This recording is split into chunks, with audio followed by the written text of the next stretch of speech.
अलाउपा मित्रों, ये एक विनम्र प्रयास है मिस्टर आफशीन का जो टॉक है इंग्लिश में, उसका हिंदी में अनुवाद। प्रिय मित्रों, पिछली बार हमने ईश्वर द्वारा दी गई कठिनाइयों व परीक्षाओं के विषय में चर्चा की थी और हमने सीखा कि बहाउला कहते हैं कि उनके द्वारा दी गई कठिनाइयाँ व परीक्षाएं उनका आशीर्वाद है। उनके शब्दों में, मेरी आपदाएं मेरी सुरक्षा है। बाह्य रूप से ये अग्नि व प्रतिशोध है, पर आंतरिक रूप से ये प्रकाश व दया है। अतः इस ओर आने की शीघ्रता करो ताकि तुम शाश्वत प्रकाश व अमर चेतना बन सको। तो हम अब समझते हैं कि यदि ईश्वर किसी को प्रेम करता है तो वो उसकी परीक्षा लेता है। किसी व्यक्ति के लिए ये ईश्वर का प्रेम का चिन्ह अजीब है कि ये अग्नि के समान है, ये आपदा प्रतीत होती है, लेकिन दरअसल में ये उसकी दयालुता व उसका आशीर्वाद है, उसका प्रेम है उसके अनुयायी के लिए। तो हम अब देखते हैं कि लेखों के हिसाब से एक अनुयायी के लिए अपने परम प्रियतम को प्रेम करने का चिन्ह क्या है। कैसे वो व्यक्ति जान सकता है कि उसके पास बहावला का प्रेम है। एक बार फिर हम निगुण वचन से देखते हैं।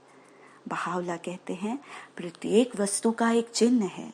प्रेम का चिन्ह है मेरे आदेशों में दृढ़ता व मेरी परीक्षाओं की घड़ी में धैर्य धारण करना। देखिए मित्रों, फिर यहाँ बहावला कहते हैं कि यदि हम बहावला से प्रेम करते हैं, यदि मैं बहावला से प्रेम करती हूँ तो मैं क्या करूँगी। प्रेम का चिन्ह है मेरे आदेशों में दृढ़ता और मेरी परीक्षाओं में धैर्य धारण करना। ये कठिन दिखता है, लेकिन ये सही मापदंड है। नहीं तो अपने आराम व सुख की घड़ियों में तो हर कोई दावा करता है कि वो बहावला से प्रेम करता है, लेकिन जब कष्ट और कठिनाई आए तब हम खुद अपने लिए ये जान सकते हैं कि क्या हमारे हृदय में, क्या मेरे हृदय में बहावला का प्रेम है या नहीं। तो ये वो मापदंड है। वो हमारे लेखों में परम प्रिय मास्टर अब्दुल बहा जो कहते हैं, यहाँ पे उसका जो तात्पर्य है बताया जा रहा है कि कभी ईश्वर से ये मत कहो कि वे तुम्हारी परीक्षा न ले, कभी नहीं।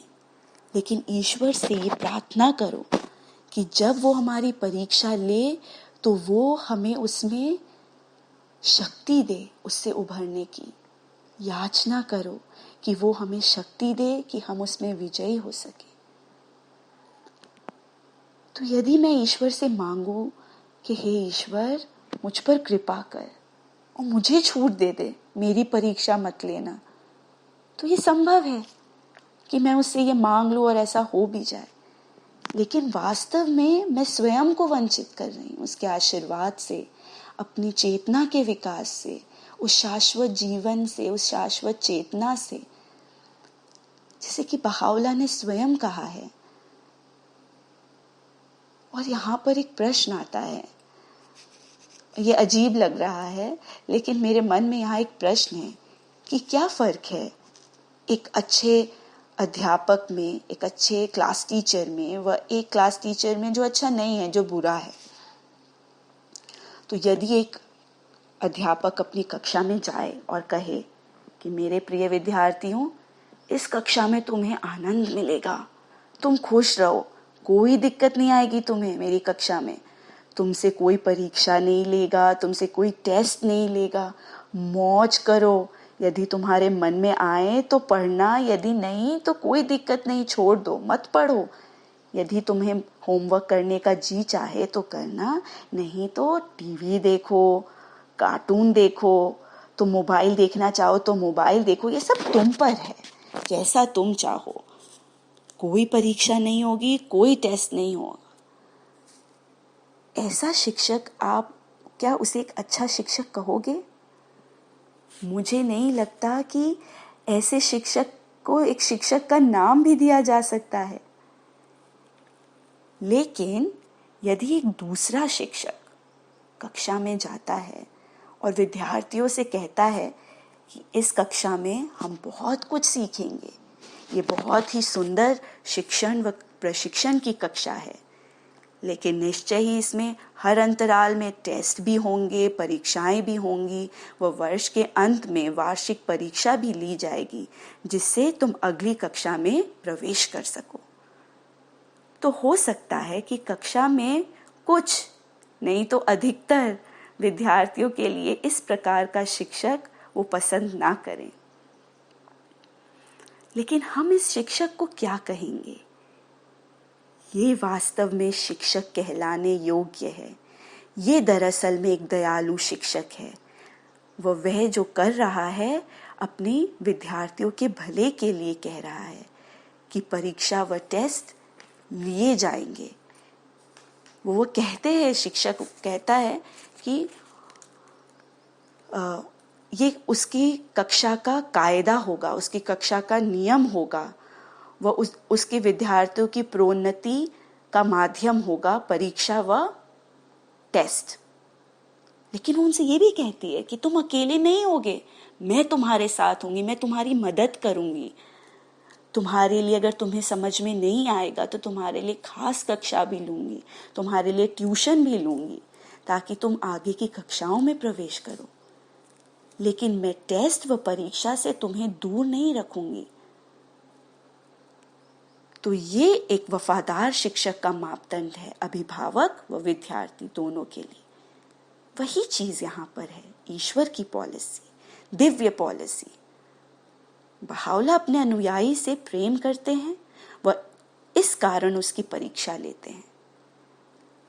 लेकिन मेरी समझ में वह अनुयायी जो छोड़ दिया जाए व उसकी परीक्षा व कठिनाई न हो, ये एक अच्छा चिन्ह नहीं है। कोई विकास नहीं होगी। कठिनाई व परीक्षाएं हमें ईश्वर से कभी नहीं मांगना चाहिए कि वो हमसे ये परीक्षा व कठिनाई न ले, लेकिन लगातार प्रार्थना करते रहना चाहिए कि वो हमारी मदद करे कि हम इन परीक्षाओं का सामना कर सकें। वो यही सही है।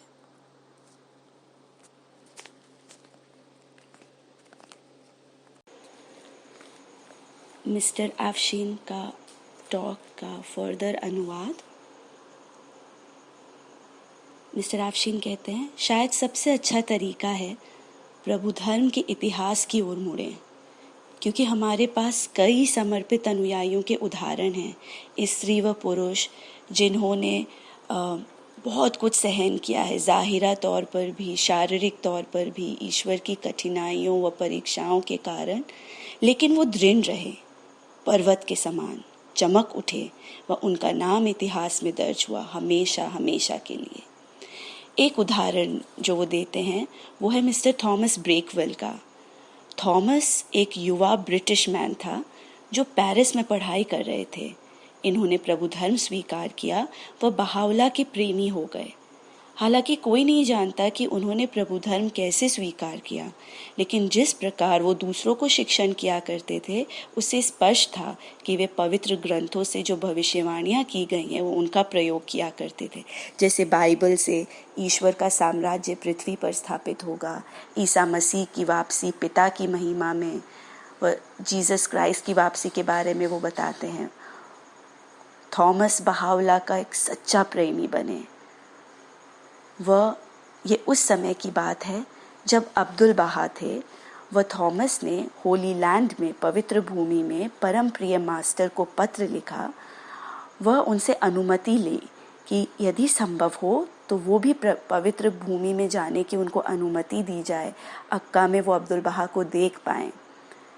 और अब्दुल बहा ने उनको वो अनुमति दे दी। लेकिन जब थॉमस अक्का पहुँचे तब वे अब्दुल बहा के घर में नज़रबंद होने का पहला व शुरुआती दौर था। अब्दुल बहा एक कैदी के समान घर में नज़रबंद थे। वह सभी मित्र अनुयायी जो वहाँ पर मौजूद थे सभी बहुत टेंशन में थे, बहुत ही चिंता में थे। इन हालातों में थॉमस अक्का पहुँचे थे। इन सभी हालातों के बावजूद अब्दुल बहा ने उन्हें अत्यंत प्रेम के साथ उनका स्वागत किया। 2 दिन व 2 रातें अब्दुल बहा के साथ उन्हें रहने का सौभाग्य मिला। अब्दुल बहा ने उन पर अपने भरपूर प्रेम की वर्षा की। प्रेम की वर्षा की इस युवक थॉमस पर। 2 दिन व 2 रातों के बाद जब वो उन्हें जाना था, थॉमस को वापस लौटना था, तब अब्दुल बहा ने थॉमस को केवल ये एक बात कही कि तुम पेरिस में रुकना, पेरिस मत छोड़ना, पेरिस छोड़कर कहीं मत जाना। और थॉमस ने अवश्य इसे स्वीकार किया। आंखों में आंसुओं के साथ थॉमस ने अब्दुल बहा की उपस्थिति से व अक्का से विदा ली। डॉक्टर यूनिस खान, जिन्होंने कहानी लिखी, ये कथा लिखी, वो कहते हैं कि उस समय डॉक्टर यूनिस खान कुछ समय अब्दुल बहा के सेक्रेटरी के रूप में भी सेवा दे रहे थे। तो वो कहते हैं कि वो थॉमस के साथ ही थे और उन्हें थॉमस के साथ हाइफा भी जाना था। तो वो बताते हैं कि ये थॉमस कितना बावला के प्रेम की अग्नि से भरा हुआ था। वह थॉमस और डॉक्टर यूनिस खान जो है वो हाइफा पहुंचते हैं, एक अनुयायी के घर जाते हैं ताकि थॉमस थोड़े समय के लिए आराम कर सके, कुछ खा सके। उस घर के मेज़बान का प्रेम से भी वो प्रेम भी उनको मिलता है, प्राप्त करते हैं उसका प्रेम भी। वह उस मेज़बान के घर की जो खिड़की थी वहाँ पर, वो अक्का की ओर खुलती थी। थॉमस हर थोड़ी देर में वहीं पर जाके खड़े हो जाते थे। वहां पर खड़े होकर थॉमस जो है अपने शब्दों में कुछ कहते, वो रोना शुरू हो जाता उनका। वो इस प्रकार का वो दृश्य था कि थॉमस को देखकर वो सब भी जो उस कमरे में उपस्थित थे वो अत्यंत भावुक हो गए।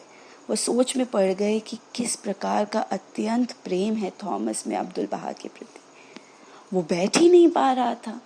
हर थोड़ी देर में चुपचाप थॉमस खड़े होते और उसी खिड़की के पास जाके खड़े हो जाते, प्रार्थना करते, अक्का की ओर देखते, आंखों में आंसू भर आते। खैर समय आ गया और अब थॉमस को जाना था। जाने से पहले थॉमस ने डॉक्टर यूनिस खान से पूछा कि क्या वो कभी कभार डॉक्टर यूनिस खान से पत्राचार रख सकते हैं, ताकि वो अक्का में उनका पत्राचार हो और उन्हें वो अक्का की जो दिव्य सुगंध है वो उनको मिल सके। और डॉक्टर यूनिस खान ने कहा, अवश्य आपका स्वागत है। तो डॉक्टर यूनिस खान बताते हैं 2 हफ्ते बाद ही थॉमस का पहला पत्र आया और थॉमस ब्रेकवेल ने उसमें लिखा था कि परम प्रिय मास्टर अब्दुल बहा ने मुझसे कहा था कि मैं पेरिस ना छोड़ूं, वहीं पर रहूं। लेकिन मेरा एक प्रश्न है कि क्या यदि मेरे माता पिता वो बहुत बुजुर्ग हैं, तो यदि वो उनमें से कोई एक अगर चल बसे, तो क्या मैं उनके संस्कार के लिए पेरिस छोड़ के लंदन जा सकता हूँ? लेकिन डॉक्टर यूनिस खान बताते हैं कि उसी पत्र में आखिरी में थॉमस ने ये भी लिखा है कि नहीं, कृपया कर आप अब्दुल बहा से ये कभी ना कहना, क्योंकि जीसस क्राइस्ट, ईसा मसीह कहते हैं कि मुर्दों को ही मुर्दों को गाड़ने दो, मेरे जाने की कोई आवश्यकता नहीं है। डॉक्टर यूनिस खान कहते हैं कि उन्होंने अब्दुल बहा को जाके खबर बताई कि 2 हफ्ते बाद ही थॉमस का पहला पत्र मिला है और उनका पत्र इस प्रकार है। बताया उनका पहला पत्र पहुंचा। अब्दुल बहा ने तुरंत कहा कि थॉमस को कहो कि यह वह युग है जहां जीवित मुर्दों को गाड़ेंगे। और ये अब्दुल बहा का उत्तर था थॉमस के पत्र के लिए।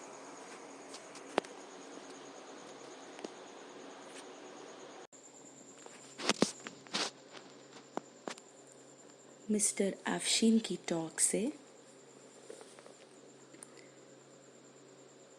ठीक 2 हफ्ते बाद डॉक्टर यूनिस खान कहते हैं कि थॉमस ब्रेकवेल का एक और पत्र पहुंचा।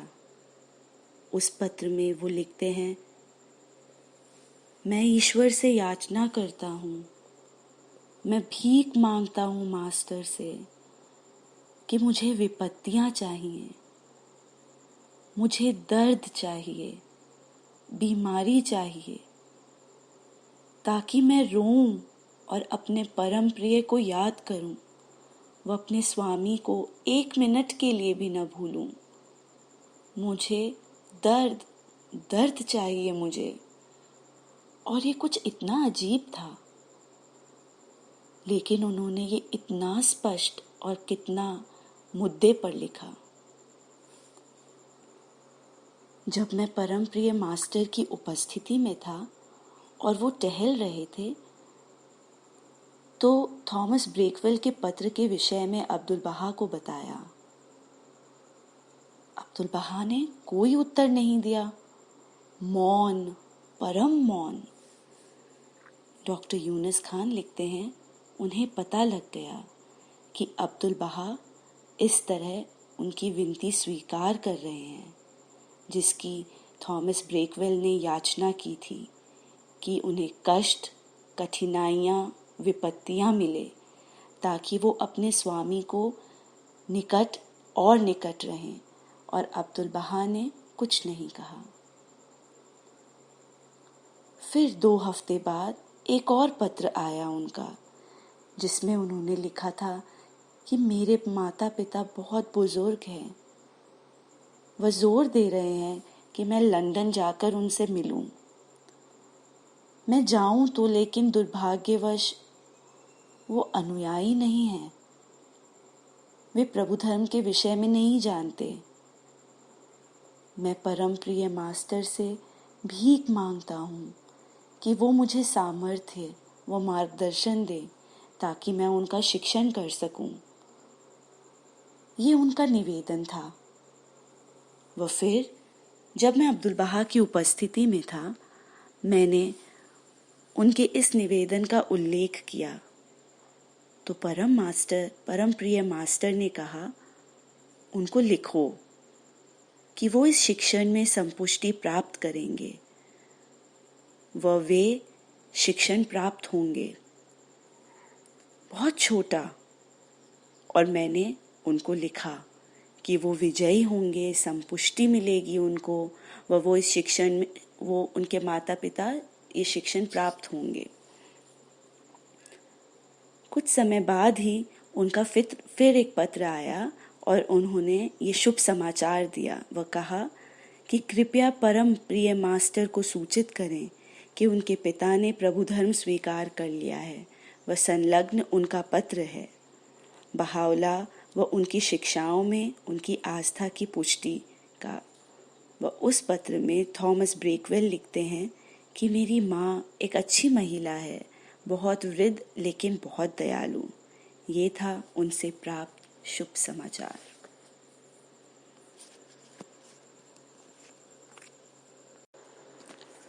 मिस्टर एफ्शिन की टॉक से। फिर 2 हफ्ते बाद थॉमस ब्रेकवेल का एक और पत्र आया। वो अपना पत्र एक छोटे से कटे हुए हरे रंग के कागज पर लिखकर भेजते थे, हमेशा उसी रंग में व उसी माप के कागज पर। इस पत्र में उन्होंने लिखा कि मैं गंभीर रूप से बीमार हूँ, अस्पताल में भर्ती हूँ, मुझे टीबी हो गई, क्षय का रोग हो गया है। उन दिनों में टीबी, जो बहुत गंभीर बीमारी मानी जाती थी, इसका कोई इलाज या कोई उपचार नहीं था। वह अस्पताल के ऐसे विभाग में वो भर्ती थे। लेकिन वो लिखते हैं कि फिर भी मैं खुश हूँ व कृतज्ञ हूँ, क्योंकि लगातार मैं अपने परमप्रिय को याद कर रहा हूँ। मैं अपने परमप्रिय के साथ हूँ, वह एक क्षण के लिए भी उसको नहीं भूलता मैं। ये पत्र इतनी सच्चाई व भावुकता से लिखे थे कि मैं अब्दुल बहा को पढ़कर सुना रहा था। और फिर मौन, कोई जवाब नहीं। कुछ समय तक थॉमस ब्रेकवेल से कोई पत्र नहीं आया। बाद में पेरिस से एक बहाई मित्र से सुना, मिस्टर ड्राइफूस से। उन्होंने कहा जब वो हॉस्पिटल में थे तो कुछ और पेशेंट्स जो वहाँ थे वो उनको चिढ़ाते थे। वो पूर्वाग्रहों से भरे थे, लेकिन फिर भी वो शांत रहते। हालांकि जब वो गंभीर रूप से बीमार भी थे तब भी वो डॉक्टरों व नर्सों को प्रभु धर्म का शिक्षण करते।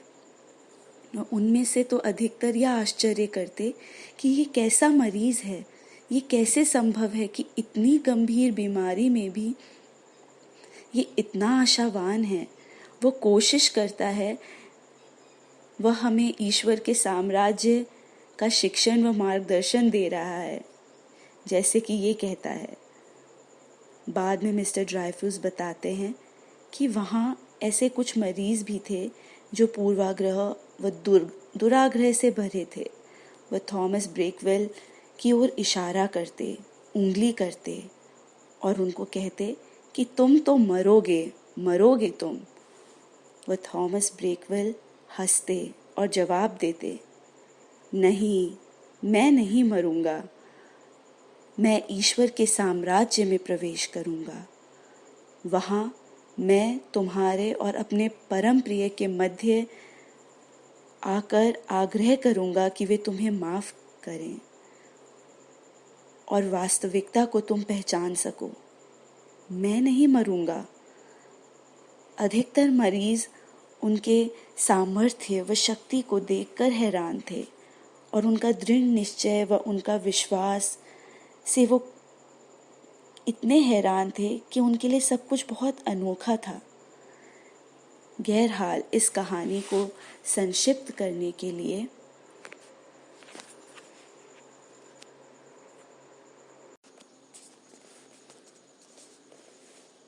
डॉक्टर यूनिस खान कहते हैं,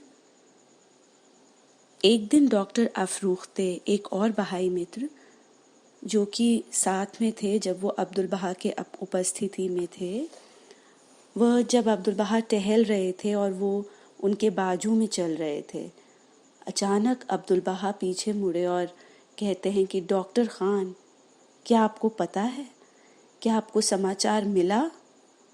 मैंने मन में सोचा, क्या? परम प्रिय अब्दुल बहा ने कहा, थॉमस ब्रेकवेल गुजर गए। ये हमारे लिए एक झटका था।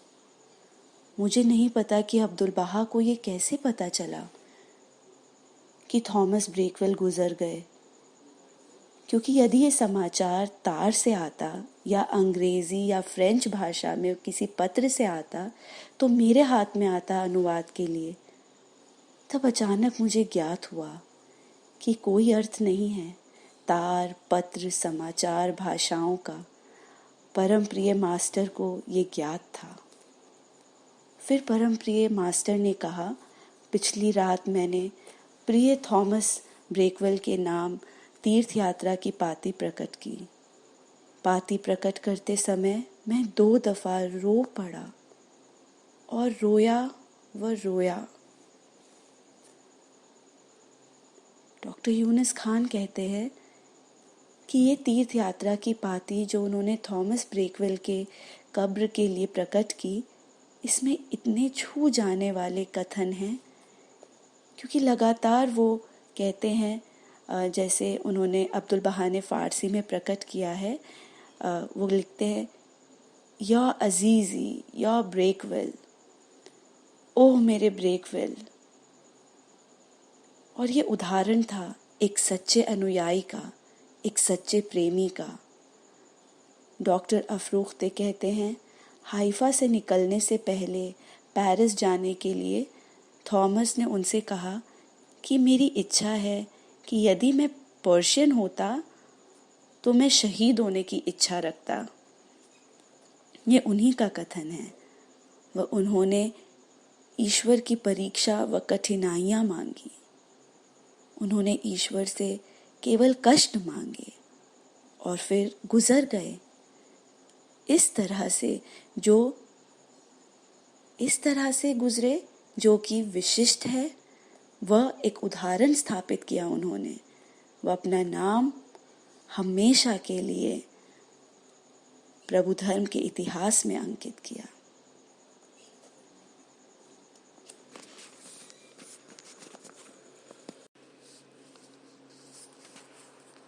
मिस्टर आफशीन के टॉक से मित्रों, एक बिंदु जो कहानी के अंत में मैंने नहीं बताया, डॉक्टर यूनिस खान बताते हैं कि 9 महीने बाद एक दिन जब विश्व के सभी भागों और शहरों से पत्र प्राप्त हो रहे थे, तो मेज़ पर उन्होंने रखा, जो कि उनकी आदत थी। उतने में परम प्रिय मास्टर कमरे में प्रवेश करे और वहाँ जहाँ सारे लिफाफे पड़े थे वहाँ पर रुके। उन्होंने सारे लिफाफों पर अपनी नज़र घुमाई और एक लिफाफे को उन्होंने निकाला और मुझसे कहा कि कितनी मधुर महक है इसमें, क्या खुशबू है, खोलो इसको। और वो बहुत जल्दी में थे, जल्दी खोलो इसको। डॉक्टर यूनिस खान कहते हैं, जब मैंने वो लिफाफा खोला तो उसमें एक पोस्ट कार्ड था जिसके साथ एक सूखा हुआ फूल लगा हुआ था, बहुत ही अच्छी सुगंध के साथ। और पेरिस के बहाई मित्रों द्वारा उस पर लिखा हुआ था, ये फूल थॉमस ब्रेकवेल की कब्र से है। और उसके साथ पत्र था उनके पिता का, उनके माता पिता का। डॉक्टर यूनिस खान कहते हैं, उसमें कोई नाम नहीं था उनकी माता का या उनके पिता का, कोई नाम नहीं था, लेकिन उसमें लिखा था कि मुझे गर्व है कि मेरे पुत्र ने अब्दुल बहा को पहचाना और उनके प्रेम के साथ ही वो गुजर गया। हमें गर्व है इस पर। जब मैंने वो लिफाफा निकाला तब परम प्रिय मास्टर अपनी कुर्सी से उठे। उस लिफाफे को उन्होंने लिया और अपने माथे से लगाया और रोने लगे। रोए रोए और उनके पूरे चेहरे पर आंसू ही आंसू थे। ये कहानी थी एक सच्चे प्रेमी और सच्चे परम प्रिय की।